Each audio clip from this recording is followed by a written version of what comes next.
very much. Joining us now, the chairman of the House Oversight and Government Reform Committee, Republican Congressman Jason Chaffetz of Utah. Mr. Chairman, thanks very much for joining us. I want to get your reaction to a wide range of these breaking developments right now. You heard Barbara Starr reporting U.S. Special Operations Forces. They are now on the ground in northern Syria. Do you expect progress from this effort?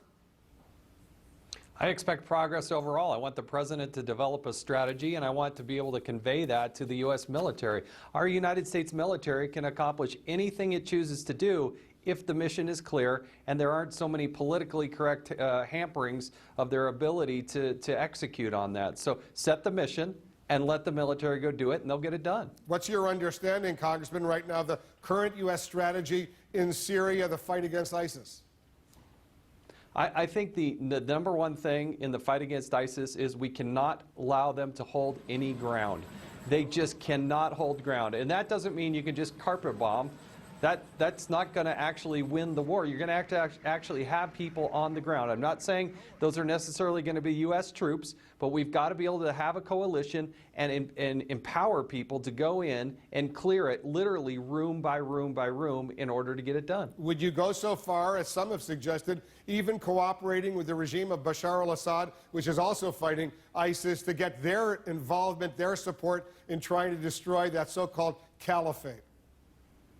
Again, this is what makes it terribly difficult and why the president needs to introduce a strategy that is crystal clear and execute on that. Thus far, the president has not done that. So that would make it terribly complicated. It's not necessarily the first choice in the way to get it done, but we've got to build a coalition of people, not just our allies, but others, in order to get it done. Do you think there should be a congressional resolution authorizing the use of military force against ISIS in Syria?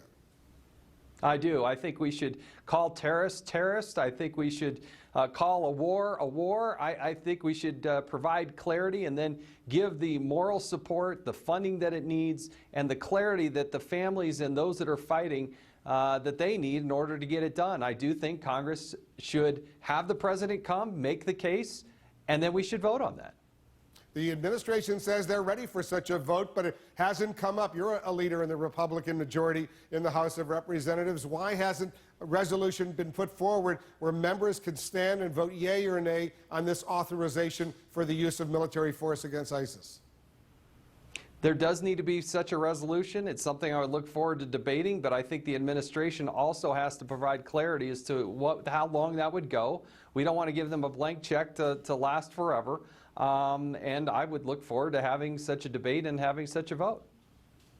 So what I hear you saying is you want such a vote, you just want specific language, because I know at least on the Senate side there is specific language. Senator Kaine, among others, they've been pushing for this for well over a year.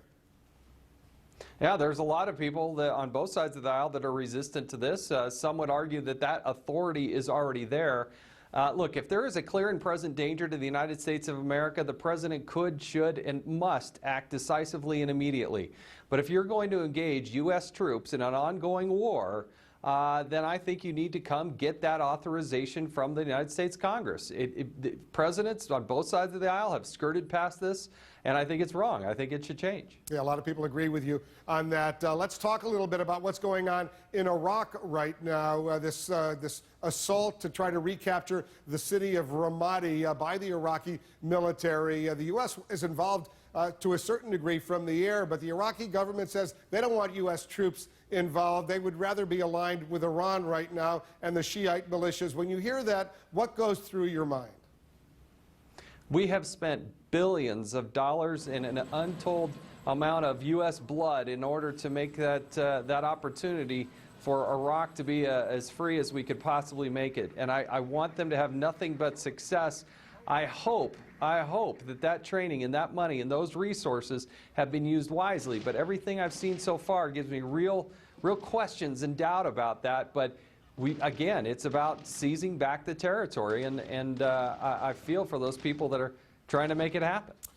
Congressman, we have a lot more to discuss, including the latest problem that the U.S. Secret Service has. Your committee oversees the Secret Service. We're going to assess what's going on, a major blunder not far from the White House. We'll be right back.